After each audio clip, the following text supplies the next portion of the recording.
She donated blood to a dying stranger mid-flight, unaware he was a Korean billionaire CEO. The air in the cabin always felt stale by hour 10.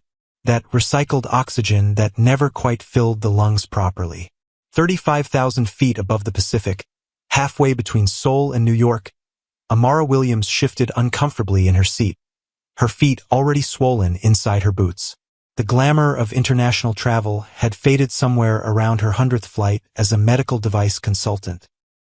Her role taking her across continents more often than she saw her own apartment in Brooklyn.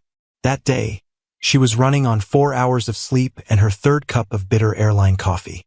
Her Kindle remained unopened as she gazed out the window, mind wandering elsewhere. Bills piling up despite her decent salary. Her mother's upcoming surgery.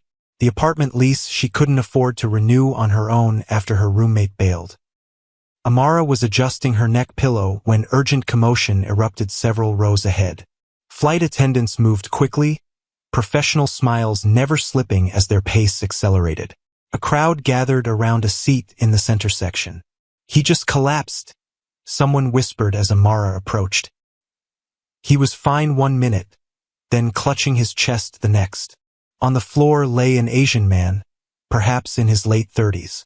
Even unconscious, there was something striking about him.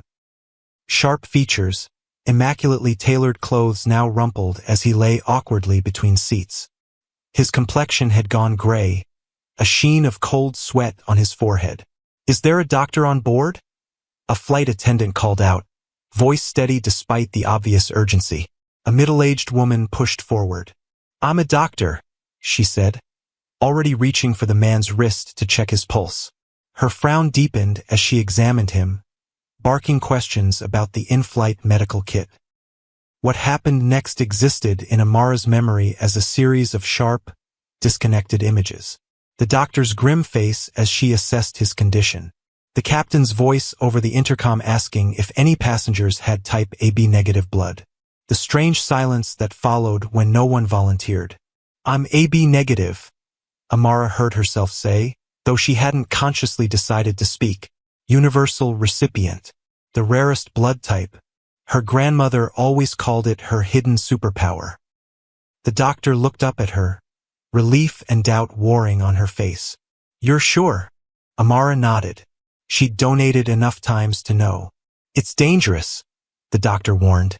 "We don't have proper equipment for a transfusion."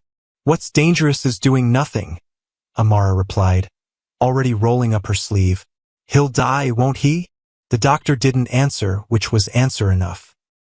20 minutes later, Amara watched her blood flow through a makeshift transfusion setup into the veins of a complete stranger. The doctor had improvised with the emergency medical kit and some supplies from a medical researcher who happened to be traveling in business class. As her blood left her, Amara felt lightheaded, but refused to look away from the man whose life she was quite literally pouring into. His breathing seemed less labored now. She noticed his watch, a limited edition timepiece worth more than 6 months of her salary. His hands were uncalloused, nails perfectly manicured. A man who had never known physical labor. She wondered what his name was, where he was going, who would miss him if he died on this plane, somewhere between worlds. She never expected to see him again. If you've ever wondered what would happen if fate brought two people together at 40,000 feet, you'll want to stay for this entire story. Hit like now if you believe in life-changing coincidences, and subscribe to hear more incredible true stories every week. A week passed. Amara flew from New York to London, London to Dubai, Dubai back to New York. The rhythm of airports and cabin pressure changes, of time zone adjustments and hotel rooms that all looked the same after a while. The incident with the mysterious passenger faded into the background noise of her life. One more strange encounter in a career built on fleeting international connections. Until the flowers arrived. Amara was just waking up from a nap, trying to reset her body clock, when her doorbell rang. Outside stood a delivery man struggling under the weight of the most extravagant arrangement she'd ever seen. White peonies and blue delphiniums, arranged in a spiral pattern like the turbulence of air currents. "Amara Williams?" he asked, checking his tablet. "There must be a mistake," she said. Nobody sent arrangements like this to a one-bedroom apartment in Bedford-Stuyvesant. No mistake, he insisted, handing her the tablet to sign. Special delivery, premium service. After he left, Amara searched for a card among the blooms. She found it nestled in the center, heavy cream-colored stationery, sealed with actual wax, like something from another century. Inside, in perfect calligraphy, was a simple message. Thank you for your gift of life. A life debt can never be repaid, but I shall try. No signature. But tucked into the envelope was a small velvet box containing a diamond-studded airplane pin, tiny but flawless stones catching the light from her kitchen window. Amara called the flower shop, but they refused to reveal the sender's information. Client confidentiality, they said. She tried the airline next, asking about the passenger who collapsed on flight KE-082, but privacy regulations prevented them from sharing passenger information. The pin sat on her dresser, glittering accusingly every morning as she dressed for work. She should have followed her gut instinct and sold it. Gifts from strangers felt like obligations, especially something so obviously expensive. But something stopped her, a curiosity that burned hotter than her practical nature could extinguish. Who was he? Why the secrecy? And why did she feel a strange disappointment that he hadn't included his name? 3 weeks later, Amara was boarding a flight to Tokyo for a medical conference when she felt someone watching her. She turned from stowing her carry-on to find herself staring into eyes she recognized, though she'd only seen them closed in unconsciousness. "Hello, Amara," he said, and the sound of her name in his mouth sent an electric current down her spine. He shouldn't have known her name. They hadn't been introduced while he was sprawled unconscious on the cabin floor. "How are you feeling?" she managed, trying to calm her racing heart. "Alive," he said simply. "Thanks to you." Up close, fully conscious and impeccably dressed in what she now recognized as a handmade suit, he was even more striking. His features had a sharpness to them, like they'd been carved from stone by someone with an eye for beauty but no interest in softness. "The flowers were unnecessary," Amara said quietly, aware of other passengers boarding. "As was your blood," he countered. "Yet here we are." He introduced himself as Ji-hun Park. The name meant nothing to Amara then. She didn't follow business news or tech innovations. She didn't know she was speaking to the CEO of Skyline Technologies, a man whose net worth exceeded the GDP of several small nations. "I'd like to thank you properly," he said as they took their seats, coincidentally adjacent in business class. "Have dinner with me in Tokyo." "I don't even know you," she replied automatically. "Most worthwhile relationships begin that way," he said with the confidence of a man unaccustomed to hearing no. Amara should have declined, should have maintained boundaries, should have recognized the warning signs of a power imbalance that could swallow her whole. Instead, she found herself standing outside an unassuming restaurant in Tokyo the following evening, wondering what madness had possessed her to accept his invitation. The restaurant, she would later learn, was rated among the world's best. Impossible to get reservations unless you were, well, him. The elderly chef greeted Ji-hun with a deep bow and Amara with curious eyes that lingered on her dark skin with undisguised interest before he led them to a private dining area. Over traditional dishes she'd never experienced before, Ji-hun Park told her nothing and everything about himself. He spoke of his company in broad terms, of his travels, of his appreciation for courage in unexpected circumstances. What he didn't mention: his wealth, his power, the empire he had built from his father's already substantial foundation. Amara spoke of her work in medical device sales, her mother's illness, the satisfaction of helping hospitals across different countries implement technologies that saved lives. What she didn't mention: the loneliness of constant travel, the bills, the way she often felt like an outsider in every country she visited, including her own. "Why did you help me?" he asked as they finished their meal. "You risked your health for a stranger." The question caught Amara off guard. "You needed help," she said simply. "I could provide it." "Most people calculate the cost before offering assistance," he replied, studying her with unnerving intensity. "Maybe you've been surrounded by the wrong people," she said, then immediately regretted her boldness. But Ji-hun didn't take offense. Instead, he laughed. A genuine sound that transformed his serious face into something approaching boyish. Perhaps I have. He agreed, and for a moment, the vast gulf between their worlds seemed to narrow. Would you have accepted that dinner invitation? Comment below what you would do in Amara's shoes. Don't forget to subscribe for next week's video where we'll share another incredible chance encounter that changed someone's life forever. After that night, Ji-hun Park began appearing in Amara's life with a frequency that defied coincidence. Suddenly, he was on her flights, always booked in business class, always seated where they would interact. Each time, their conversations remained friendly but probing, with a current of awareness that made her skin tingle. The gifts continued. A rare art book delivered to her apartment. A silk scarf in vibrant colors that complemented her skin tone. An invitation to a tech conference where his company was unveiling some revolutionary product. Amara's roommate Tasha warned her as she helped unpack yet another mysterious delivery. "You know what they say about billionaires," she said, examining the art book with barely concealed envy. "They don't date regular women. They just collect interesting experiences." Her words stung because they echoed Amara's own doubts. She'd grown up watching powerful men treat women who looked like her as exotic adventures rather than equal partners. The daughter of educators from Detroit, she'd fought for every opportunity, every accomplishment. She didn't want to be anyone's cultural souvenir. "It's not like that," Amara insisted, though she couldn't articulate what it was. Not quite friendship. Certainly not romance. Something undefined, built on the strange foundation of her blood now flowing through his veins. Then came the offer she couldn't rationalize away, a consulting position for his company's new medical division.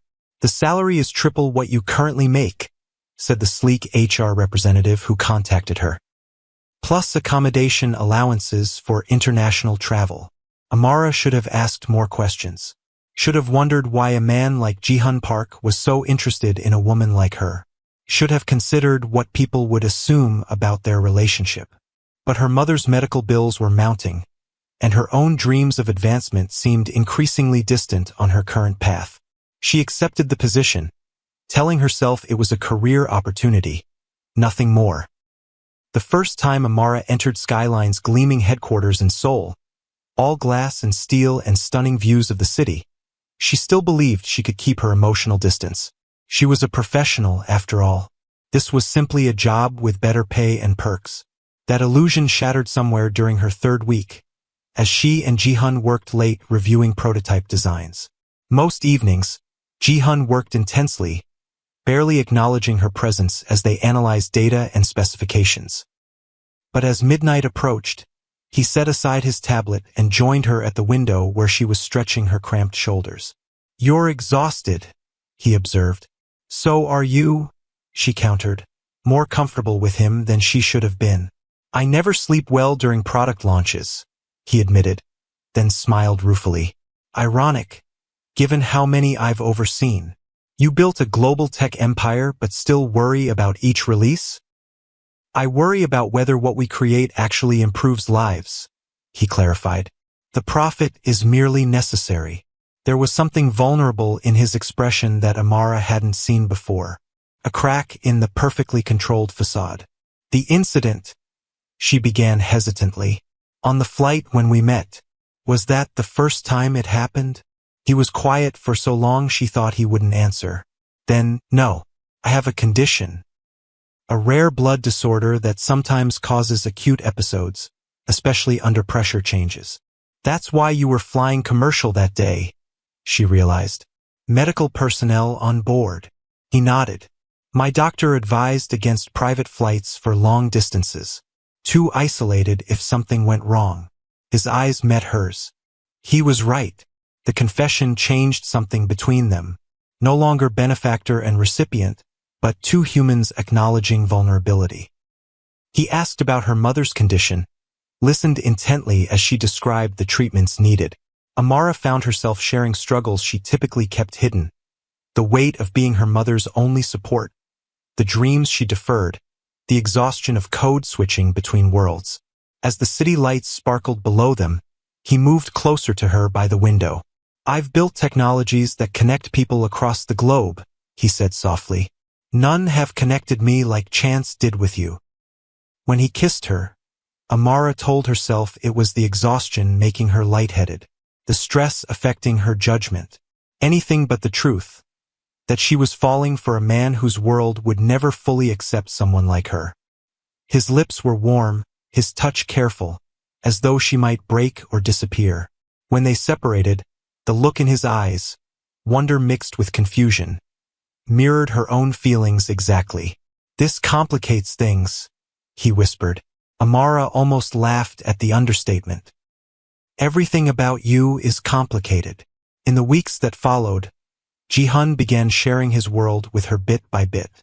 She attended business functions on his arm, learned the vocabulary of venture capital and technological innovation, met colleagues who regarded her with curiosity or barely concealed disdain. In turn, she showed him parts of New York he'd never experienced on his business trips, introduced him to soul food and jazz clubs, taught him about cultural nuances his global business acumen had somehow missed. Each crossing of their worlds felt like a small victory against the invisible barriers between them. Each private moment, his hand finding hers under a restaurant table, his voice soft in the darkness of hotel rooms, convinced Amara that perhaps the impossible was possible after all. Then she met Chang Ho-yoon. He appeared at a corporate gala in Singapore, immaculately dressed and radiating the same aura of wealth and power as Ji-hun, but with none of the warmth she discovered beneath Ji-hun's reserved exterior. From the moment Chang Ho spotted them together, his eyes never left Amara, calculating, assessing, dismissing. "So this is your new project," he said to Ji-hun in Korean, clearly assuming she couldn't understand the deliberate insult. What he didn't know was she'd been studying the language intensively since joining Skyline. Ji-hun's posture stiffened. "Amara is my guest, Chang Ho. You do well to remember that." "Of course," Chang Ho replied with a smile that never reached his eyes. "How fortunate that your medical emergency yielded such an exotic savior. One might almost call it strategic." Before Ji-hun could respond, Chang Ho turned to Amara directly. "You must be so proud, being associated with Skyline's great innovation. Ji-hun's new medical technology will revolutionize treatment for blood disorders. Quite a coincidence that he found someone with your particular blood type, exactly when the project needed positive publicity." Ice formed in Amara's stomach. "Medical technology?" "Chang Ho," Ji-hun warned, but the damage was done. "Oh, he hasn't told you?" Chang Ho's surprise was theatrical. "The transfusion system your heroic actions helped test? It's the centerpiece of our new biomedical division. Your little mid-air drama has already improved our stock price by 8%. Amara looked at Ji-hun, waiting for him to deny it, to explain. The muscle working in his jaw told her everything. "Excuse me," she managed, walking away with as much dignity as she could muster while her world tilted on its axis. Ji-hun found her on the hotel balcony 20 minutes later, after she'd swallowed back enough tears to face him without breaking. "It's not what you think," he began. "What exactly do I think?" Her voice sounded foreign to her own ears, hard and cold. "That I sought you out because of the technology. That this us has been about business. Hasn't it?" she asked. "The gifts, the job offer, all coincidentally as your company launches a medical device related to blood transfusions? I'm not as naive as I look, Ji-hun. The technology existed before I met you," he said, running a hand through his usually perfect hair. "Yes, it's designed to make emergency transfusions safer, especially in remote locations. But it was already in development when I boarded that flight. So meeting me was just a happy accident for your marketing department?" Amara couldn't keep the bitterness from her voice. "Meeting you was the most important accident of my life," he said quietly. "But not for the reasons you think." Before he could elaborate, his phone buzzed with what she knew was his urgent notification tone. He checked it and his expression darkened. "We have a situation I need to handle," he said. "Please, wait until I can explain everything." But by morning, The explanation Amara was waiting for had been overshadowed by a more immediate crisis. Photos of them had hit the tabloids. Not just any photos, intimate moments captured by telephoto lenses. Ji-hun and Amara entering his Seoul apartment, sharing a private dinner on his terrace. His hand on the small of her back as they walked through a hotel lobby. The headlines were brutal. Park Air's latest acquisition. American woman caught in billionaire's orbit. Blood debt or corporate strategy. Park Ji-hun's unusual new companion. From medical sales to CEO's arm. Amara Williams' meteoric rise. Amara's phone exploded with notifications.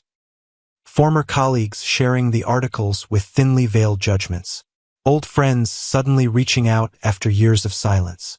Her supervisor requesting an urgent meeting about conflict of interest concerns. Worst were the comments sections she couldn't stop herself from reading. Speculation about what attracted a Korean billionaire to a black American woman. Bets on how long before he tired of her. Cruel assessments comparing her to the polished socialites Ji-hun had previously been linked to, with undercurrents of both. Racism and sexism barely disguised as cultural concern. She was sitting in numb shock in her hotel room when there was a knock at the door. She expected Ji-hun, prepared another argument. Instead, she found a severe-looking older woman in expensive traditional hanbok, flanked by two younger women in business attire. Amara Williams, she said, not a question. I am Park Sunja, Ji-hun's mother. The blood drained from Amara's face. She'd seen her in photographs. The matriarch of the Park family, known for her philanthropic work and iron control over family matters. May we come in? She asked in a tone that indicated refusal wasn't an option. For the next hour, Amara sat across from 3 generations of Park women as they explained, in excruciatingly polite terms, why a relationship between Ji-hun and herself was impossible. My son has responsibilities beyond his personal desires, Mrs. Park said, pouring tea with practiced grace. The company employs thousands. Our family foundations support dozens of causes. His choice of partner impacts countless lives. I've never asked to be his partner, Amara said, finding her voice at last. Yet you accepted his gifts, his job offer, his attention. Her gaze was unflinching. A woman from a different culture should understand the complexities more clearly. Different culture? Heat rushed to Amara's face. You grew up in America, worlds away from our traditions and expectations.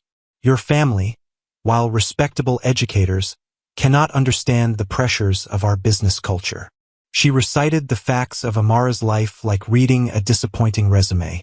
We investigate anyone who comes near our family. Shame and rage warred within Amara. Shame at having her life's details laid bare as deficiencies. Rage at the casual prejudice beneath the woman's polite words. If you truly care for my son, Mrs. Park continued, setting down her teacup with a definitive click. You will remove yourself from his life before you damage his reputation beyond repair. After they left, Amara sat motionless, tea cooling untouched before her. Then she packed her bags, left her resignation letter at the front desk, and booked the first commercial flight back to New York. This story is about to take an unexpected turn. If you're invested in Amara and Ji-hun's journey, make sure you've liked and subscribed. Leave a comment with your prediction about what happens next. For 3 weeks, Amara existed in a fog of anger and hurt. She returned to her previous company, accepting whatever assignments kept her farthest from Seoul. She changed her phone number, blocked Ji-hun's email, and told the doorman at her building to refuse any deliveries from him. Each morning, she unpinned the diamond airplane from wherever she'd irrationally attached it the night before. Her blazer, her purse, once even her pajamas, and placed it in a drawer, promising herself she'd pawn it soon. Each evening, she retrieved it again, turning it over in her hands as though it might contain answers to questions she couldn't articulate. Amara's mother noticed the change in her. You have that look, she said one evening as they shared dinner in her small apartment. Like someone cut out a piece of you. It's nothing, Amara insisted. Just work stress. Her mother gave her the look that had intimidated her since childhood. I raised you better than to lie to my face. This is about a man. Amara broke then, spilling the entire story. The transfusion, the gifts, the whirlwind romance, the crushing end. Her mother listened without interruption, her hands folded in her lap. So you ran away, she said when Amara finished. I didn't run away, Amara protested. I faced reality. Whose reality? Yours? His mother's. She shook her head. The daughter I raised doesn't let other people define her limitations. This isn't about limitations. It's about worlds that don't mix. If your blood can flow in his veins, your worlds are already mixed. She reached for Amara's hand. The question is whether you're brave enough to fight for what that means. That night, after returning to her empty apartment, Amara finally did something she'd been avoiding. She researched Ji-hun Park properly. Not the tabloid stories, but his actual work. What she found shook her to her core. Skyline Technologies' new medical division wasn't just developing better transfusion equipment. They were pioneering treatments for the exact blood disorder Ji-hun suffered from, treatments that could help thousands with similar conditions. The project had been in development for years, since shortly after he was first diagnosed. Moreover, buried in a press release from the previous week was a detail the gossip columns had overlooked. A new scholarship foundation for Black and Brown students entering hematology research. Its name? The Amara Williams Future Healers Fund. As she stared at her name on the corporate website, trying to process what it meant, breaking news alerts began flooding her phone. Ji-hun Park had collapsed during a product demonstration. His condition was critical. He had been rushed to Seoul National University Hospital. Amara didn't remember deciding to go. One moment she was in her apartment. The next she was in a taxi to JFK, booking a flight to Seoul, clutching the diamond pin so tightly it cut into her palm. At the hospital, chaos reigned. Reporters crowded the entrance. Security guards blocked access. Corporate representatives gave measured statements about temporary health concerns and routine treatments. She pushed through the crowd, still in her business attire from earlier meetings, heading for the private wing where she knew someone of his status would be treated. A security guard blocked her path. Family only, he said firmly. I'm his blood donor, Amara tried, desperation making her reckless. I'm AB negative. He needs me. The guard's expression didn't change. We've heard every excuse today, miss. Please step back. As she was being escorted toward the exit, she heard a familiar voice. She's lying. Chong Ho-yoon stood by the nurse's station, immaculate despite the late hour. She's not here to help. She's here for publicity, to strengthen her claim on him now that he's vulnerable. That's not true, Amara protested.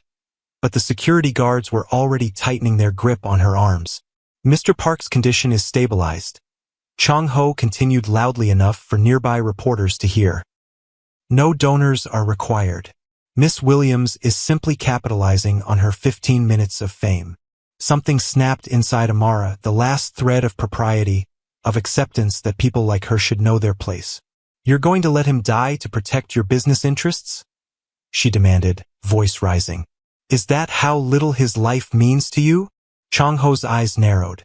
Remove her, he instructed the guards. What happened next was a blur of adrenaline and instinct. Amara twisted away from the guards, dashed down a service corridor she'd noticed earlier, and used her years of navigating hospitals as a medical sales rep to find another path. Years of being the only Black woman in countless professional spaces had taught her to be resourceful when doors closed in her face. She found Ji-hun's room by following the cluster of serious-looking men in suits stationed outside a private suite. She waited until a nurse emerged, then slipped inside during the momentary distraction of shift change. The room was dimly lit, machines beeping steadily.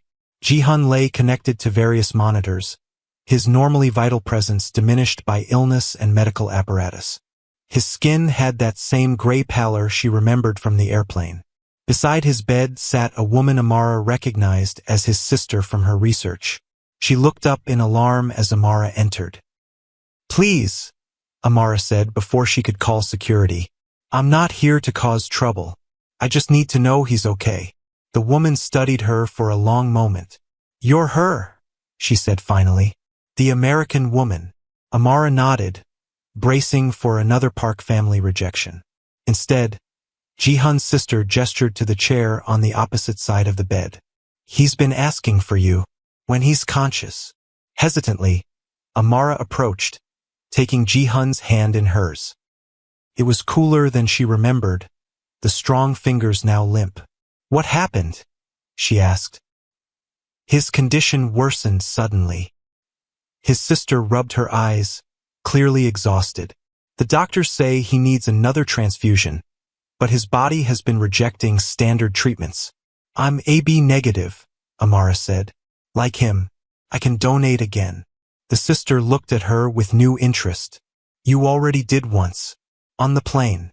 Yes. And his body accepted it without complications. Amara nodded, not understanding the significance. Wait here, Ji-hun's sister said, standing abruptly. Don't leave his side. While she was gone, Amara studied Ji-hun's face in repose. The sharp features softened in unconsciousness, looking younger, more vulnerable. She thought about his mother's words, about the impossibility of their worlds merging. Yet here they were in the most fundamental way possible, her blood literally compatible with his when others were not. I should have stayed, she whispered, stroking his hair back from his forehead. I should have let you explain. I was just so angry, not at you, but at a world that saw me as beneath you, that couldn't imagine what you might see in me beyond my usefulness. His sister returned with a doctor and 2 nurses, who eyed Amara with undisguised curiosity.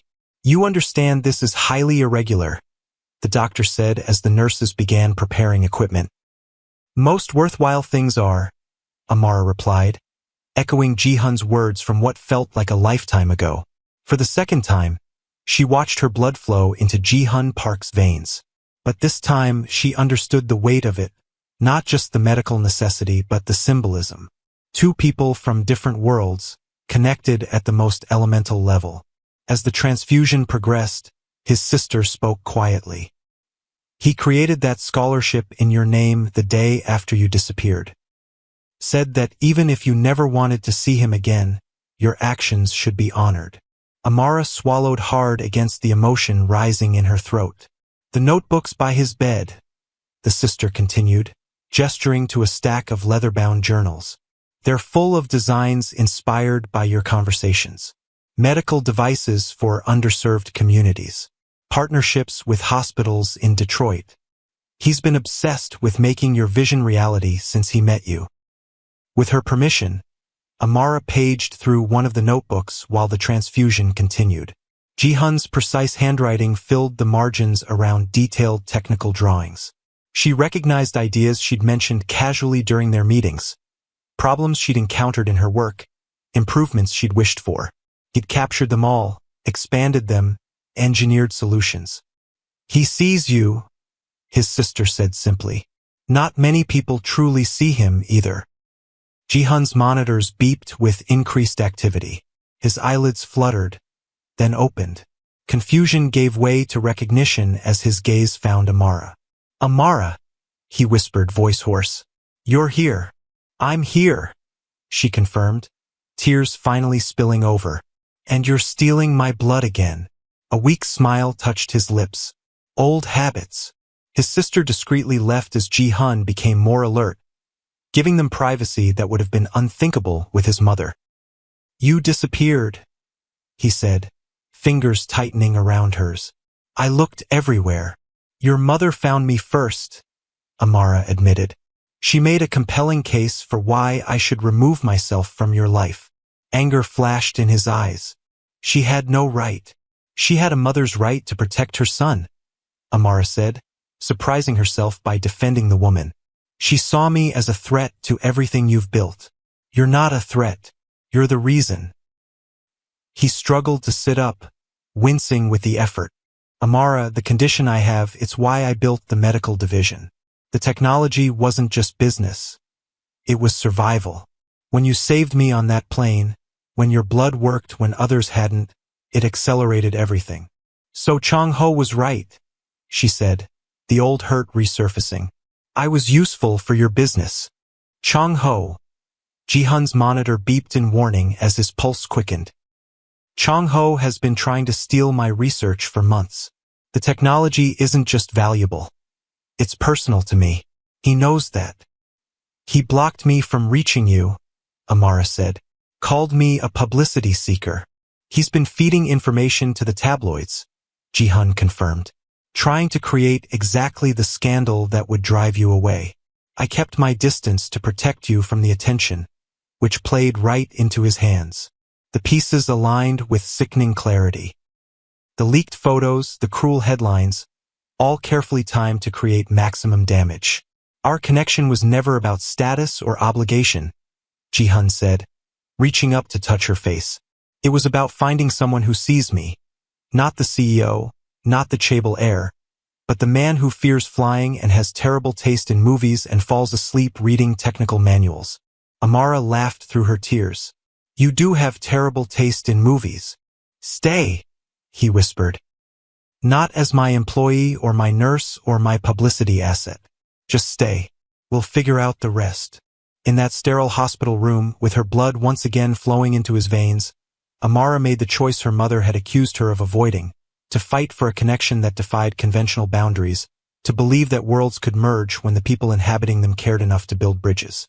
The fallout came swiftly. Chang-ho was removed from Skyline's board when evidence emerged of his industrial espionage. Ji-hun's mother didn't soften overnight, but seeing her son's health improve with Amara's blood, literally and figuratively, tempered her opposition to her presence. Amara didn't abandon her career, though she did accept a new position heading Skyline's Community Outreach Division, helping implement medical technologies in underserved communities worldwide. She still traveled frequently, unwilling to completely surrender the freedom of crossing cultural boundaries that had defined her career. Ji-hun focused on recovery, delegating more operational control to trusted executives, while he prioritized the medical technology that had begun as his personal salvation and evolved into a mission that would help thousands with similar conditions. They maintained homes in both Seoul and New York, neither willing to completely abandon their roots. The diamond airplane pin became Amara's constant accessory, while Ji-hun carried a specially designed pendant containing a vial of her blood type. Pragmatic romance at its finest. 1 year after his collapse, they hosted their first joint project, a blood drive at Harlem Hospital Center. As donors arrived, they found not the sterile efficiency typical of such events, but an atmosphere of celebration.